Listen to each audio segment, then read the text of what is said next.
2 Samuel chapter 13. And it came to pass after this, that Absalom the son of David had a fair sister, whose name was Tamar, and Amnon the son of David loved her.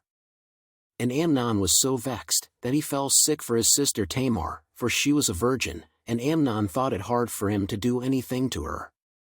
But Amnon had a friend, whose name was Jonadab, the son of Shimea David's brother, and Jonadab was a very subtle man. And he said unto him, Why art thou, being the king's son, lean from day to day? Wilt thou not tell me? And Amnon said unto him, I love Tamar, my brother Absalom's sister. And Jonadab said unto him, Lay thee down on thy bed, and make thyself sick, and when thy father cometh to see thee, say unto him, I pray thee, let my sister Tamar come, and give me meat, and dress the meat in my sight, that I may see it, and eat it at her hand.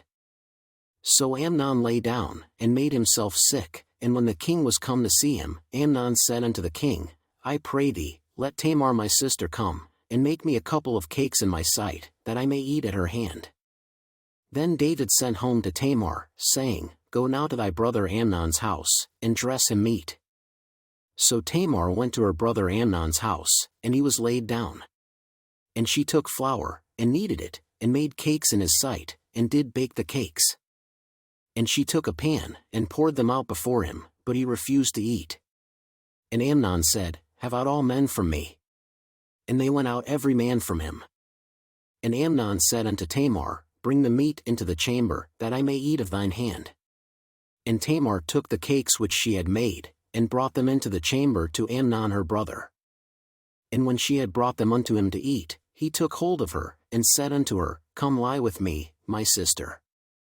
And she answered him, Nay, my brother, do not force me, for no such thing ought to be done in Israel, do not thou this folly. And I, whither shall I cause my shame to go? And as for thee, thou shalt be as one of the fools in Israel. Now therefore, I pray thee, speak unto the king, for he will not withhold me from thee. Howbeit he would not hearken unto her voice, but, being stronger than she, forced her, and lay with her. Then Amnon hated her exceedingly, so that the hatred wherewith he hated her was greater than the love wherewith he had loved her. And Amnon said unto her, Arise, be gone. And she said unto him, There is no cause, this evil in sending me away is greater than the other that thou didst unto me. But he would not hearken unto her.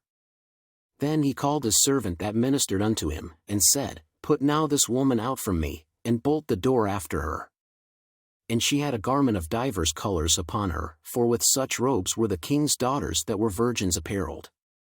Then his servant brought her out, and bolted the door after her.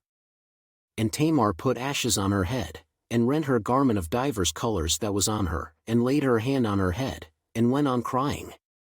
And Absalom her brother said unto her, Hath Amnon thy brother been with thee? But hold now thy peace, my sister, he is thy brother, regard not this thing. So Tamar remained desolate in her brother Absalom's house. But when King David heard of all these things, he was very wroth. And Absalom spake unto his brother Amnon neither good nor bad, for Absalom hated Amnon, because he had forced his sister Tamar. And it came to pass after 2 full years, that Absalom had sheep shearers in Baalhazor, which is beside Ephraim, and Absalom invited all the king's sons. And Absalom came to the king, and said, Behold now, thy servant hath sheep shearers, let the king, I beseech thee, and his servants go with thy servant. And the king said to Absalom, Nay, my son, let us not all now go, lest we be chargeable unto thee. And he pressed him, howbeit he would not go, but blessed him. Then said Absalom, If not, I pray thee, let my brother Amnon go with us. And the king said unto him, Why should he go with thee? But Absalom pressed him, that he let Amnon and all the king's sons go with him. Now Absalom had commanded his servants, saying, Mark ye now when Amnon's heart is merry with wine, and when I say unto you, Smite Amnon, then kill him, fear not, have not I commanded you? Be courageous, and be valiant. And the servants of Absalom did unto Amnon as Absalom had commanded. Then all the king's sons arose, and every man gat him up upon his mule, and fled. And it came to pass, while they were in the way, that tidings came to David, saying, Absalom hath slain all the king's sons, and there is not one of them left. Then the king arose, and tare his garments, and lay on the earth, and all his servants stood by with their clothes rent. And Jonadab, the son of Shimea David's brother, answered and said, Let not my lord suppose that they have slain all the young men the king's sons, for Amnon only is dead, for by the appointment of Absalom this hath been determined from the day that he forced his sister Tamar. Now therefore let not my lord the king take the thing to his heart, to think that all the king's sons are dead, for Amnon only is dead. But Absalom fled. And the young man that kept the watch lifted up his eyes, and looked, and, behold, there came much people by the way of the hillside behind him. And Jonadab said unto the king, Behold, the king's sons come, as thy servant said, so it is.